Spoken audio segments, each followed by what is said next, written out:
Ah oui, nous sommes à Hanon, voilà. Et comme je suis une journaliste précise, je vais citer mes sources. Et donc, Michel Dumont est l'auteur de cette grande blague. Michel qui s'occupera du son. Aujourd'hui, nous sommes en direct d'Hanon, donc à 3800 habitants, à proximité de Saint-Amand.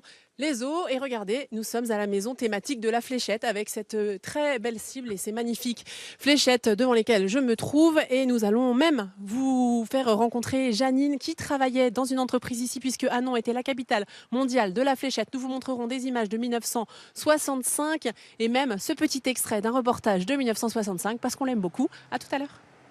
Un atelier a vu naître cette industrie, en même temps d'ailleurs que son propriétaire, monsieur Robert, âgé actuellement de 77 ans et qui nous attend.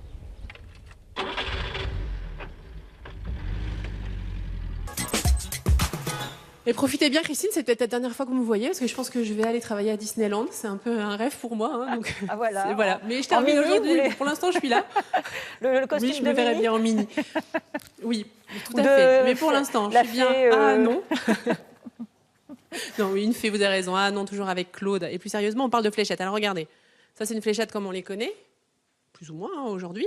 Puis ça, regardez, c'est une fléchette comme on les travaillait dans les années 60 ici à Hanon. C'est ça, hein, je dis pas de Oui, tout à bêtises, fait. Claude. Oui, l'industrie de la fléchette a été créée en 1980.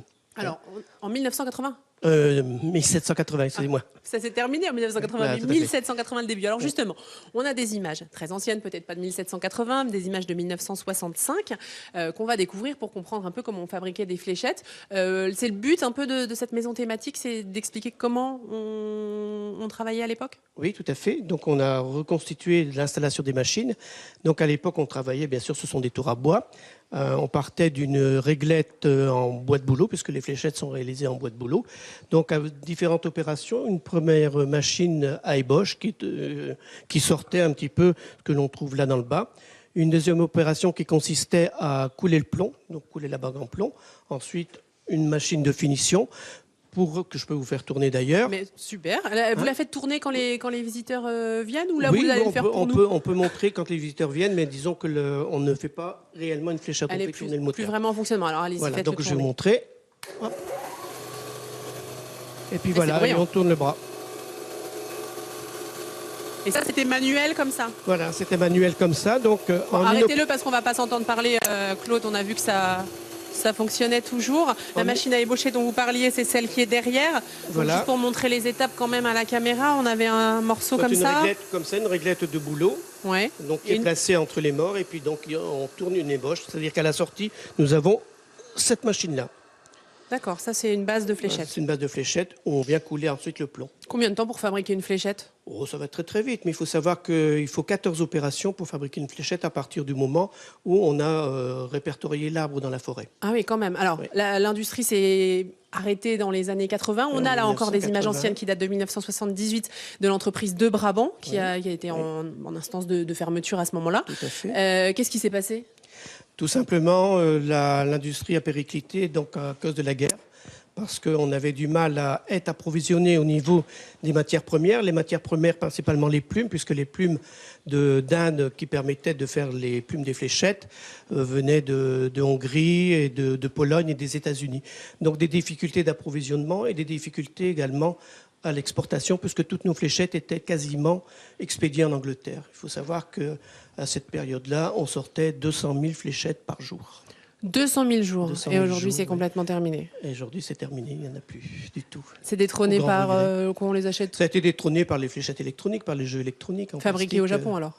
Ah oui, à l'époque, les anciennes fléchettes, et effectivement, les Anglais se sont approvisionnés chez les Japonais, qui étaient notre principal concurrent, même avant la guerre, quoi, je veux dire.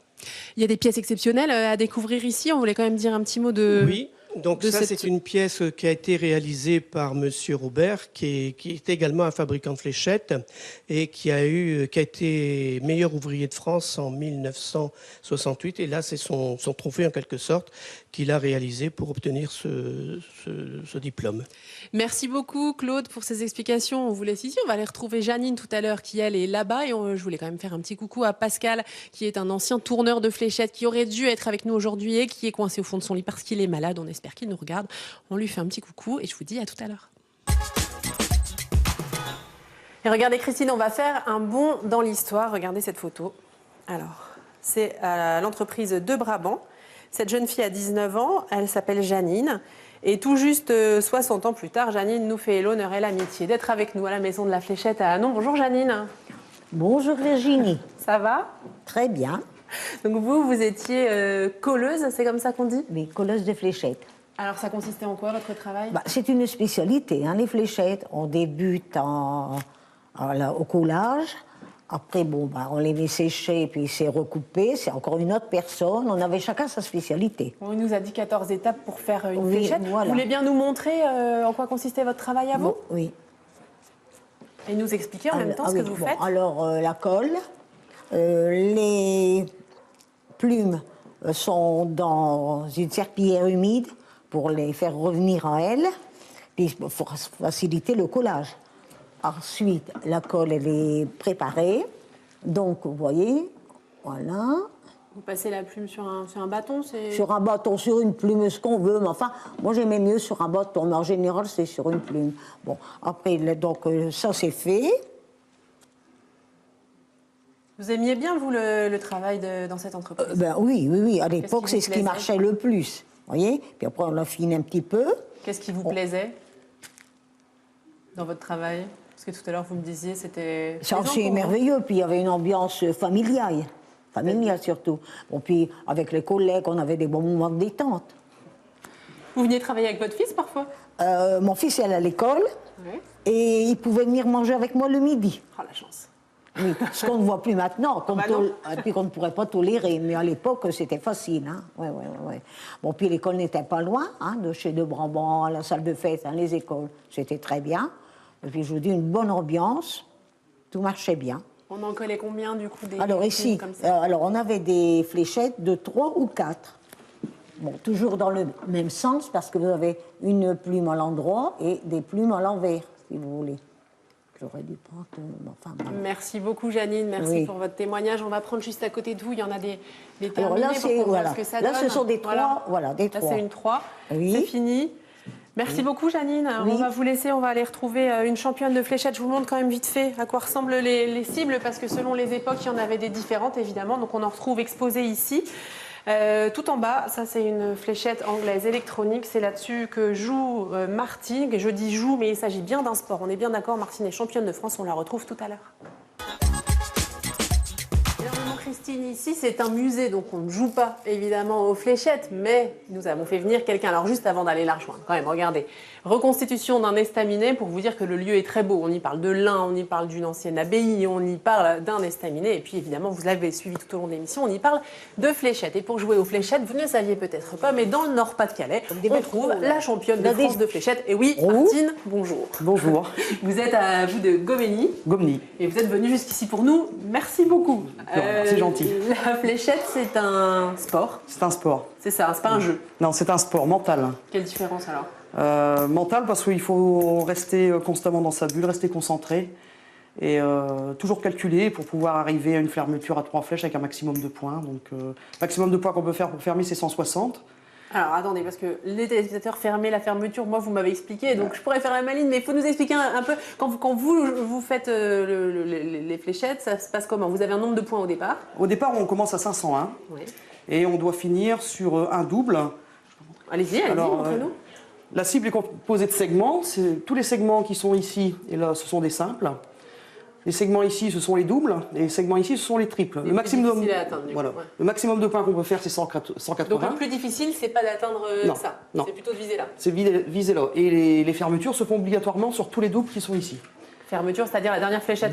On doit tomber tout pile, on doit avoir fait 501 pour gagner. Tout pile. D'accord. Et nous, on ferme toujours sur double 16 ou double 8. Vous vous entraînez beaucoup? 1 heure par jour.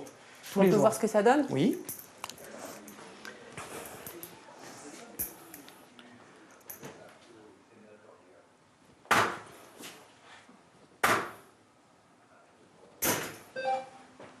Une heure d'entraînement par jour, c'est beaucoup. C'est bien pour avoir un niveau comme moi je l'ai atteint, parce que ici j'ai commencé les tournois européens et je suis 2e européenne sur les 2 tournois. Félicitations, championne de France, 2e européenne. Prochain tournoi mars 20 et 21 mars en Espagne. Et le dernier tournoi, c'est le jour du championnat d'Europe et du monde qui se déroulera en Porec en Croatie. Allez-y Martine, visez-moi le triple 20 là. Je sais que vous pouvez le faire, elle l'a fait plein de fois jusqu'ici.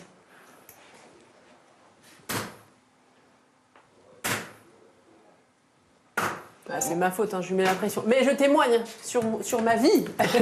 Elle l'a fait 10 fois depuis tout à l'heure. Et encore une fois, Martine, après c'est moi qui essaye.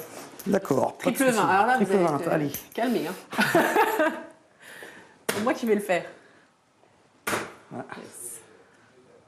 Ah, presque. À moi, regardez. Je vais vous montrer comment on fait. Vous êtes nombreux à jouer aux fléchettes? En France, on doit être, je pense, 1000 à peu près. Elle est cassée, celle-là, voilà. Non, il faut la lancer un peu plus fort, voilà. Voilà, c'est bien. Yes.